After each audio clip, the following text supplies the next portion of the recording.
everything's holy. Yeah. It's just him. I see him, I feel him, I want him to do it, and I don't want to get in the way, and I don't want to get into thinking that because I can do a little better graphic than another church or a little better thing, like we get into this, we can add fog or we can add lighting or we can do something creative or we can market better or whatever. It's like, no, the miracles are the marketing strategy. Ooh, the presents. That's it. That's good. And when you're broke free from it, here's the thing. Breaking free from performance has allowed me to be a better leader. Yeah. A better father, That's good. a better husband, a better friend, a better mentor, a better all-around person because I'm not expecting anyone to do anything for me. Hey guys, welcome back to our second chats or gin chat here. I got Brad again. I want to dig in a little deeper with him and get out just some juicy details about the church and who we are and keep going on. And as you do that, I just need to say, you're doing an amazing job at this. Moriah, you have like a listener's heart, and a lot of people will ask questions, but you really want to know. Oh, and I so want to know. Something about the way you draw it out, it makes me very comfortable. So not only was this your idea, because this was her idea, this whole thing, you're the right person to do the idea with. So like, thank you. You're doing an amazing job. We're proud of you. Thanks. Thanks, Brad. Okay, I'm gonna cry. There you go. So let's see, where do we begin for this one? Let's see. I'm just picturing, and right now, if you probably haven't been in there, all of you, but the Goodyear building, I'm picturing it in my mind right now. So let's just start there. When I remember when I showed up 2.5 years ago, and I was there because Landon was there and I trusted him, and I was like, well, I'm going to go where, just figure it out from here. And I remember walking in and right away it was like a beeline. Zzz. Like I think I met you before that even, but like I think I slipped into the church and I remember like you just pursuing, and I was like, wow. I came from another church in Northern California, and I shook the pastor. You came from Bethel. I came from Bethel for a yeah. few years, and so the pastor shook your hand after he preached at the door. That was really cool, but you don't know them. And maybe I don't need to be best friends with you, but you intentionally came up, hey, who are you? All that stuff. So I'm just picturing the building. And what was it like 2.5 or 3 years ago for you? So when the church that sent me, so I came from a really large church too, and when you come from a mega church world, you have almost like a mega church mindset a little bit.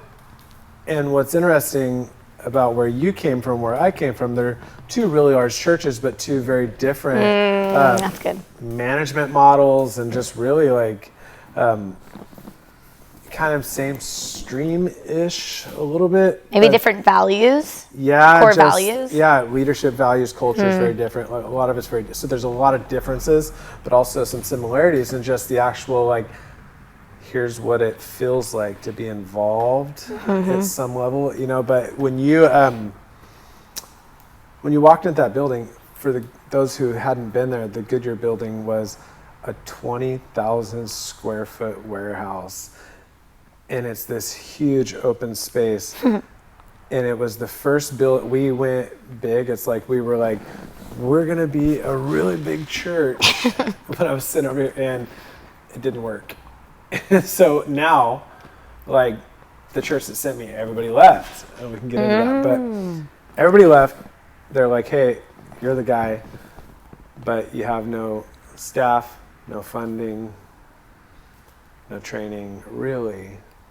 It's just go. And so you have, like me, number one, I'm like healing from a broken season where I was very alone, struggling because I went through a transition in my 30s, dealing with like dad issues. I don't even want to get into that, but like, because my dad like wasn't around and all this stuff. And now I've been in ministry almost 13, 14 years professionally at a very high level, successful, running major youth ministry programs and all this stuff. And now all of a sudden, like, the people you thought you're going to do life with forever are gone.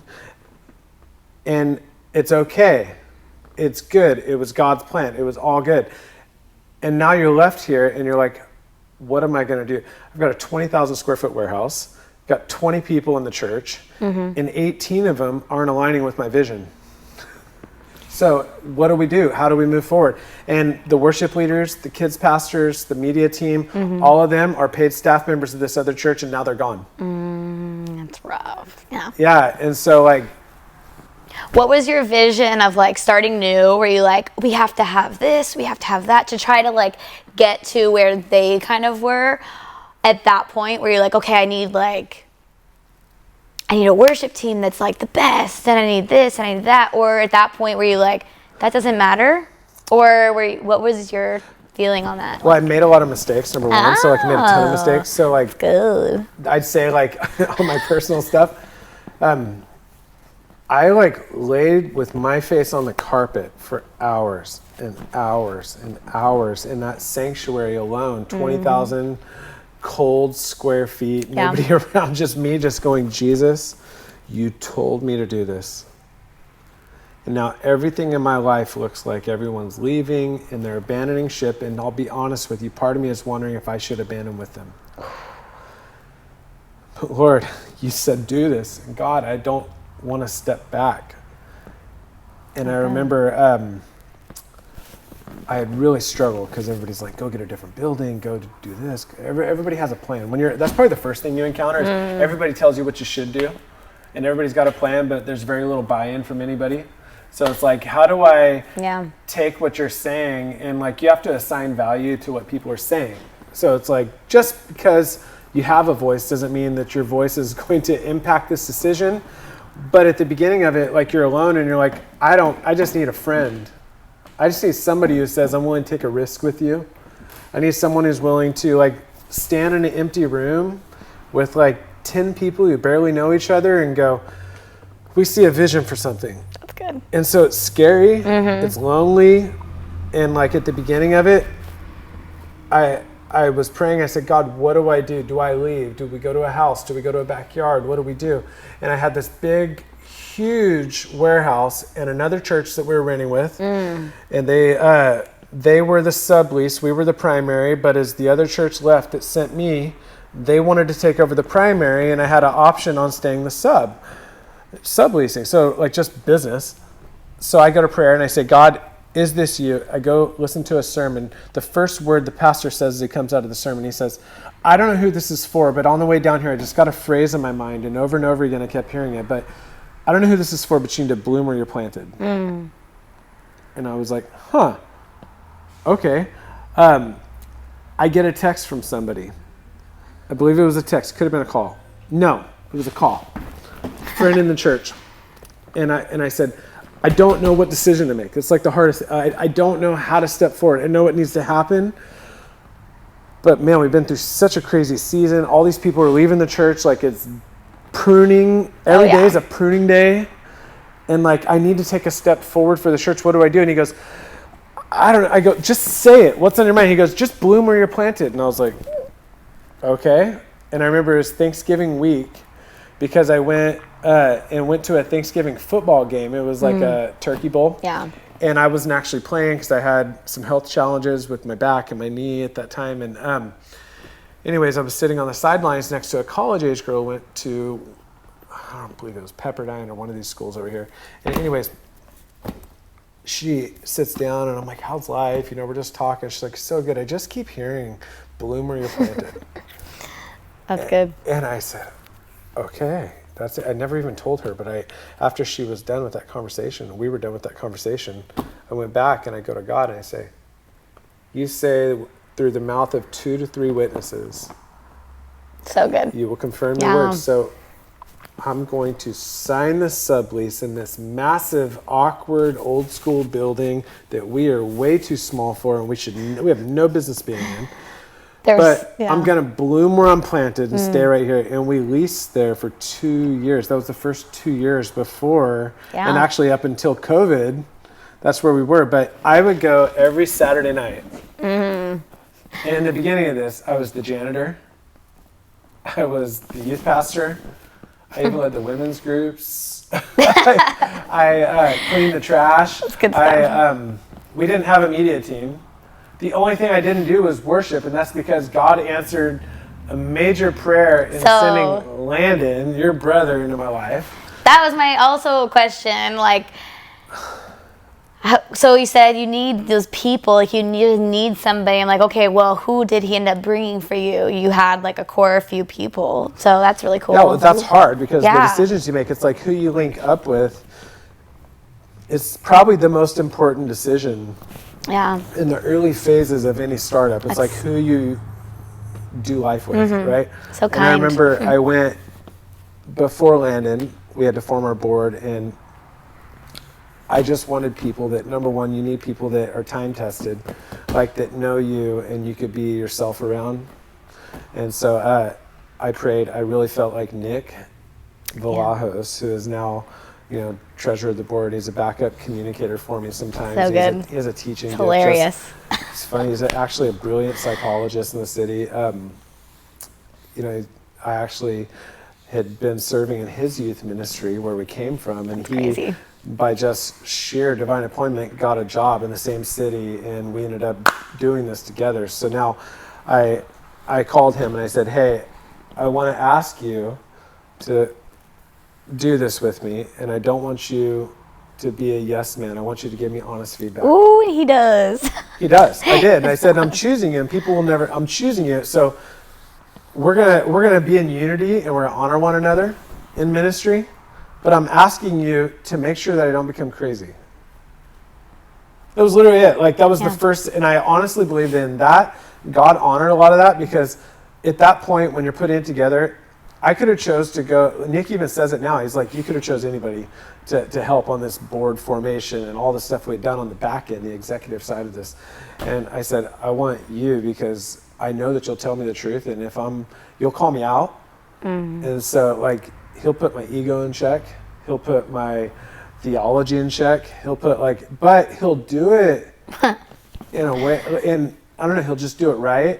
But what's interesting is, me and him, I would say, pretty accurate, that we have never had a major disagreement. The Holy Spirit has had us so in line.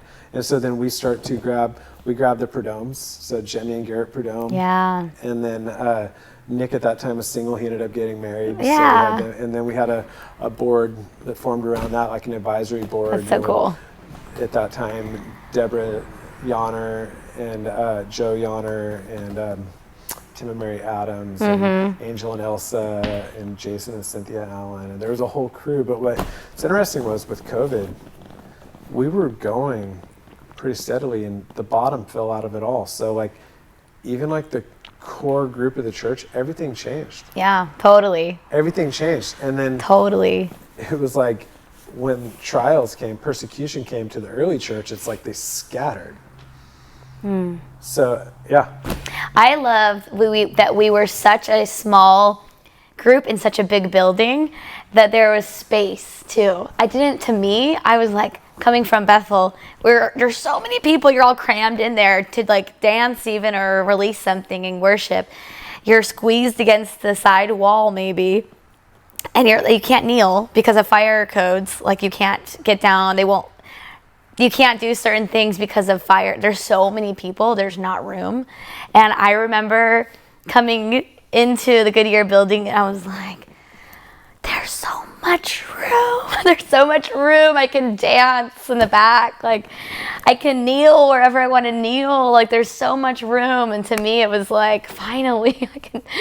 And I think I was probably wacko, like, compared to, like, just I remember different. the first time I saw you worship, you were Compared flat to on your everyone. back, and you were just like, thank you, Jesus. I love this. I'm so like, well, happy. okay. All right. And then people are like, who's this chick? I'm like, I'm Landon's sister.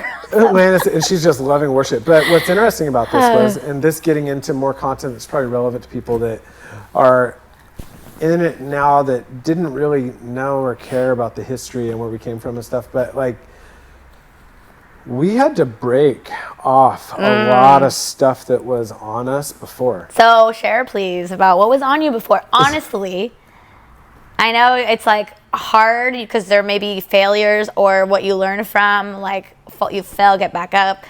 or whatever. But can you share some of those? So like, I would say one of the bigger that. things was we broke free from performance. So good. And this was tough. I remember when Landon came, it was so hard because like Landon was such a brilliant worship leader.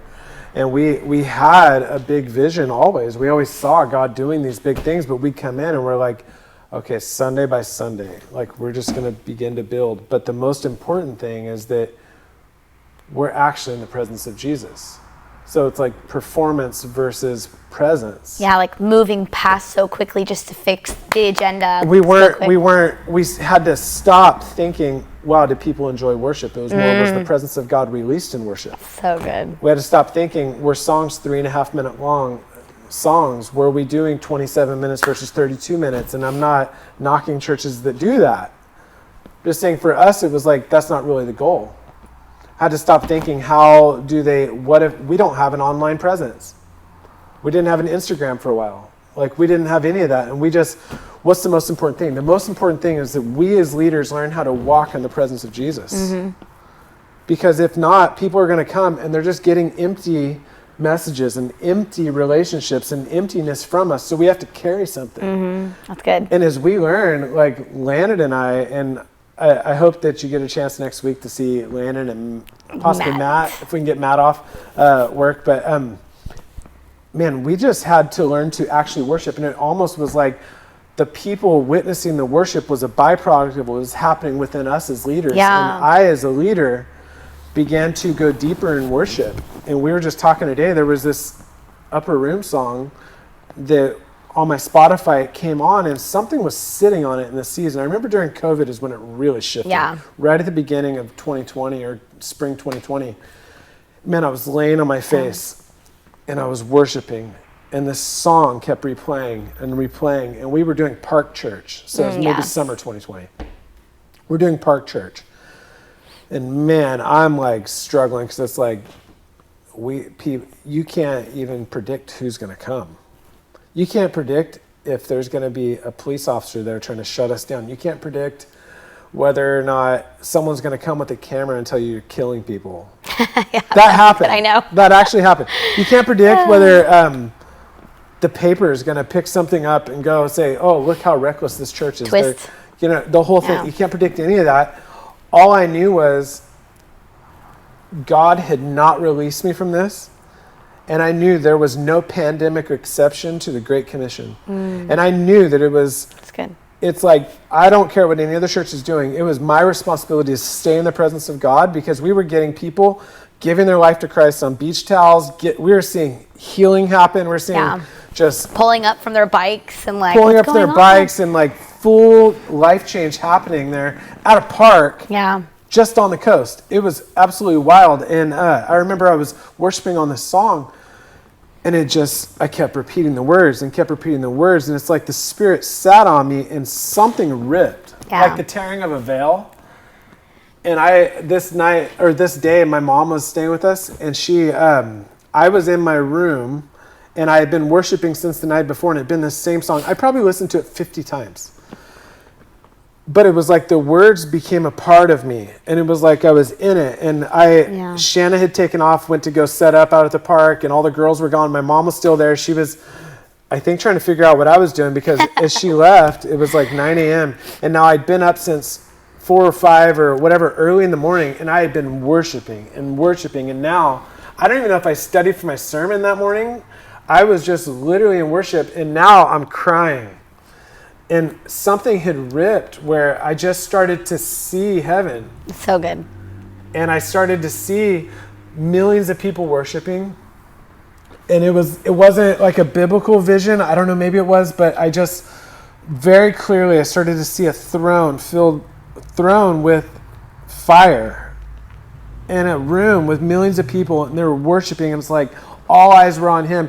And I just kept singing this song over and over and over again. It was so much so that I was like, I could die. Yeah. And that's where, like, I tell people sometimes, they're like, man, you're kind of intense whenever you preach. Or like when you get up there, I'm like, well, I worship until I'm ready to die, and then I walk out on stage. I don't know how else to put it. I know that's intense. Yeah. I get it, but it's my journey. And part of why that had to happen to me is that it's just so hard to control things.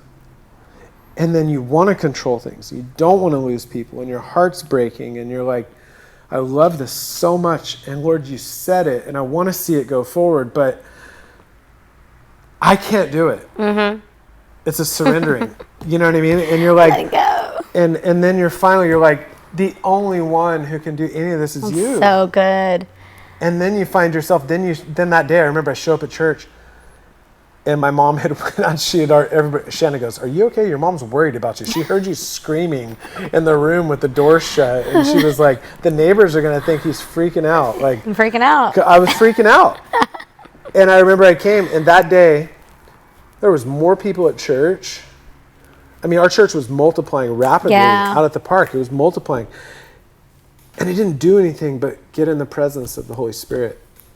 But I feel like that's that's coming from Goodyear, from my experience, because I'm like, let's go, let's charge. Like, just, it's all about Jesus. It is. And seeing you or hearing about your stories, like in this COVID time, being before the Lord, it did something in our body. It did something in the body that we have, like you coming in just hungry and wanting to be with him. It transferred something. And I remember like you needed, releasing that. I'm not even looking at critical stuff anymore. Like I'm almost nervous to be critical of anything anymore. Almost to a fault now. We've had a lot of growth pain conversations today, like just as a staff and like trying to figure things out. And I'm almost nervous about being critical to a fault now, because it's like everything's holy. Yeah. It's just him. I see him. I feel him. I want him to do it. And I don't want to get in the way, and I don't want to get into thinking that because I can do a little better graphic than another church, or a little better like we get into this, we can add fog, or we can add lighting, or we can do something creative, or we can market better, or whatever. It's like, no, the miracles are the marketing strategy. Ooh, it's the presence. That's it. That's good. And when you're broke free from it, here's the thing. Breaking free from performance has allowed me to be a better leader. Yeah. A better father, That's good. A better husband, a better friend, a better mentor, a better all-around person, because I'm not expecting anyone to do anything for me. I'm not sitting around worried that if I don't meet your expectations or you don't meet mine, that we're going to have conflict. Now, some of that is a part of growth pains. Yeah. Now, that conflict in relationship, but really, I just want to be with him. That's all I want. Well, it's like, how about we go and how about we worship right now? How about we worship? Like, I remember prayer here in this actual building, actually the Goodyear building too. Literally, like the last talk we had came back to this, but prayer, being in his presence. We'd like, didn't have, maybe Landon was exhausted or he wasn't able to be there. He was exhausted because he was working 2 jobs. Yes. Photography, allure. And we would just sometimes blast the worship music on just blast the recording. And like, doesn't matter what you sound like, let's just worship before we even pray, before we even get into the things. Let's just worship him, and then pray and see, like, what are you hearing from God? And then here in this building, same thing. Like, we have all these questions, all these worries, all these fears about the time we're in. Okay, wait, let's worship, let's pray, let's worship first. And then it's like, in that moment, that's where we've gotten answers. Like that one time we were sitting here and we were thinking about all these things. It was kind of recently, and we were worried about something. And then it was like, okay, let's just worship. Let's worship. And we put on the song, and it was like Upper Room. It was Maverick City that came on the music. What was it? The word that she was singing. I totally forgot, but it said, you don't have anything to worry about. It was basically you don't have anything to worry about. And we the whole room, we just started laughing like, there it is. It was so clear. And then we prayed from a place of security, of trust, of we've been in his presence and now we can trust you. And it's not like striving to get something from you, God, but like, I trust you. You know, it's so funny too. It's like people come in, they're introduced to our culture and worship, which Landon and Matt will talk more about, but they come in, they're like, there's just like something on it. Like there's a freedom, there's an anointing. It's an anointing. An anointing comes from relationship. Yeah. And so you're in a different relationship with God, and it has nothing to do with being special or That's whatever. good. Like it's not even really on talent or any of that. Like it's just That's tempting, though. It It's is, but people come. tempting. What's interesting is they come and they're like, "You should do this certain thing, like Maverick City, or you should do this certain thing," and then you're like, "Oh, okay." So we may be improving certain things. We may be starting to write some original music and put some stuff out, and like this is a new creative idea for us, but we feel no pressure to do any of it. That's good. Like any pressure would come just from being faithful to what God's giving us, and from stewarding and carrying what it's coming from a different place, because we're not doing it for you, doing it for Him. Yeah. You know. So more specifically, I guess we could get into that with Landon and Matt too, but like talking about performance, I don't even know what for love. Performance because we think it's the right thing for a church to do versus being in His presence, specifically with worship leaders or specifically with people serving in the church here. How do you see, like, okay, this person is talented, they have a gift in this, but also I care about character? Or what if they don't have the both things? So when I raise up leaders, I have like a little criteria that I use. I look for chemistry, calling, character, and then competency last. And so chemistry for me is it has to be somebody that I can just do life with and talk with, and like I feel comfortable with, and like we're resonating on the same level at some capacity, right? And so I feel that first. It's a feel thing, and then calling is more of a listening thing, and you're beginning to listen to what God's doing in someone's life, and you're just searching, discovering, you're asking questions, you're getting involved, right? And as you discover calling, character is the hardest. So sometimes you take a risk with someone because you feel a chemistry with them, and then you see there's a calling there, but then character is only discovered through trials and the way people respond, the way people react when they're offended, the way people disengage if you're not doing something they want you to do, or something, right? Like, so like all this stuff, like, and then that, it takes a long time really to see that. And then the hard part is though, is sometimes when you're alone, you're like, I just need a body. I get and that. So you can sing, let me put you here, or you can play drums, let's put you there, or you can play bass, you just go there. But then their character may not be developed at that place where they can sustain that ministry. Yeah. And then you're like, well, having you is better than having no one and being alone. Oof. So like then you're struggling with like, okay, so that's hard. It's a tough place to eject. So like I found myself, and we're in growth pains right now.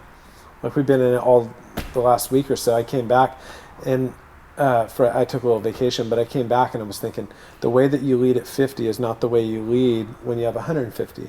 And the way when you have 150 is not the way you lead when you have 300. And we're breaking through these barriers and things where I used to be very slow to define and slow to like put expectations on people or whatever, because you don't want to give the wrong person the right directions, because then that person won't be able to carry those directions anyways. So you have to really find the right people, and then they have the right heart and they can receive the right directions, right? So like, competency is the last thing I look for, really, because you can always train people, and so I don't go like, we're not going to go and like, just because you're a talented worship person does not mean that like now you can just come in and do whatever simply because you have talent. Oof, Brad.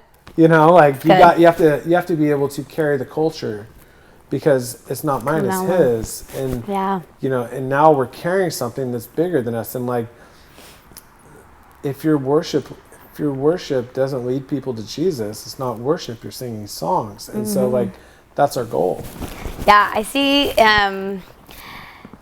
something I guess personally that I've seen is if you, as a worship leader or any kind of leader period as a believer, if you aren't you don't have a cultivated relationship with Jesus. If that just means to me honest, open, God, like you see me, all my flaws, everything, and doing life with God, then how can you lead other believers? Like, if you're not cultivating that in your private home or in your private space, there's like, it's just empty. There's nothing 100%. to give. Worship leading, serving kids, serving anything, it's just like you're trying to give from a place of just Well, if you think about emptiness. even like what we just went through, like the journey from being alone and having a vision or a calling to now doing it with people, like the only thing that's changed is now there's more people witnessing it. Mm-hmm. The reality is, like, the first thing you do when you're called to something or when you're meeting Jesus is you develop a relationship with him. And I had to lay on my face for years and years and years alone. And now, 7 years into this, 3 years officially as a church, and, as we've started to now see the progress of this church. Yeah. Things that I prayed for 7 years ago are coming to pass now. So good. But I was doing it alone before I knew you, before I knew really anybody in this room, But it had to happen here first. And then you model that for the people. Well, I just wanted to say that I keep still seeing the Goodyear building in my head. And I feel like I'm just going to speak out that in those moments when we were there, and it was just like 10 to 30 people during COVID and after COVID, like that time we were there, that we were prophesying to a building or outside of a building, that we were in a huge space and we're these few little people, but it was prophetic for like that quiet place, that place where no one else is watching. We don't have we don't have a YouTube channel.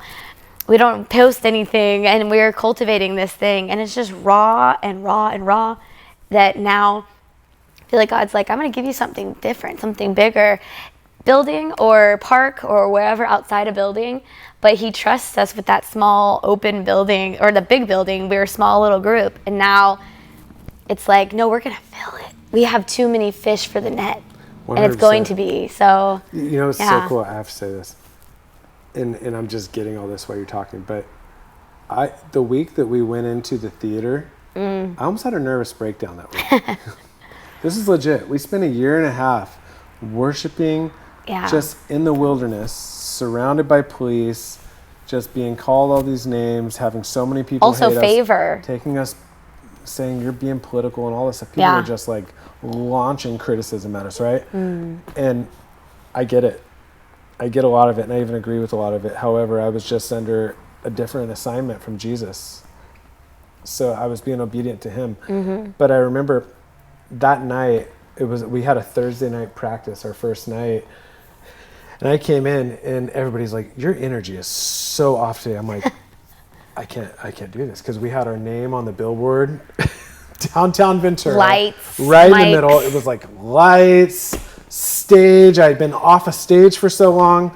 I would have burned down that stage that night, because I was like, I don't even want to be on a stage. I don't want any. I was so anti-performance for so long. That's so good. Where it was just acoustic guitar, a voice, and the power of Jesus being released on the people. We're going to pray over you, and we're going to watch the Lord work. Like, I was in that mode for so long that when I got on that stage and I felt it, I'm like, wow, obscurity, there's a lot of advantages to obscurity. Now that we're in the biggest concert venue of the city. Yeah. Interestingly enough. Now that we're in the biggest concert venue with the best sound and the best lighting, and now, Lord, you got to fill this building. It's like now I'm reliving what we had prayed for 5 years in the beginning of all this, what we lost, but we're getting it back. It's just different position, different time, different season, different people. That's so good. And I'm sitting here and I'm just going, I'd rather just be alone with 10 people. I know, right? Because you're like, sometimes your problems are answered prayers. That's good. And then you're living in it, and the visibility is scary, and success is scary. Because then, because really my mind is, I'm like, oh man, if I say something wrong, if I fail, I'm going to fail publicly. Everyone's going to know. What is failure, though? Oh, that's a whole other topic. But Whole other topic, but if God tells you to say it, 100%. But it's just what was in me. Yeah. It was hard to break out of that because I had been so anti visibility, so anti get your name out, so anti like we need to tell people what's happening in the church. It was like none of to that. Now we're on a billboard, we're in a big, huge concert venue, and all these people are talking about it. I'm getting texts from pastors in the city. How'd you guys pull this off, the whole thing? And I'm saying, I got a billionaire dad in heaven who just took care of us. Apparently, he trusts you. I walked one of a pastor from another church through our Goodyear building, or sorry, not our Ventura Avenue building, which we're in now, and we're currently building out. It's our future. I walked them through this, and they walked through. They're like, "Who's funding you?" I'm like, "Well, about that, like, we had $0, and we are all privately funded. There's no denominational support. There's no church backing. We are an independent church. And it just so happens that every time we need $1,000, someone will send a check for $1,000. It's literally by faith. Because of the obedience, time and time, the simple obedience. I feel like by faith. God's like, I got you. I mean, go into all those stories on how we got all this stuff. It's now being here is just we're mid-process. We haven't arrived. We're just going after Him. But it's beautiful.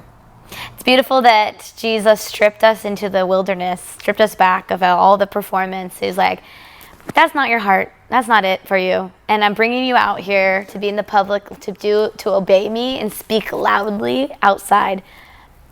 And then I'm going to bring you into a stage. I feel allergic to performance now. Like when we've brought in I'm so glad. a few different worship leaders. And like, when someone comes in and they're about their thing. You're like, bleh. Yeah, and it's like. I did it. I just did that. That's literally how it feels. And I think I struggle with it because it's like, okay, well and we're all on a journey though. So like that's the piece of it where you're like, I'll chop them off. Like I'm more like, let's develop them.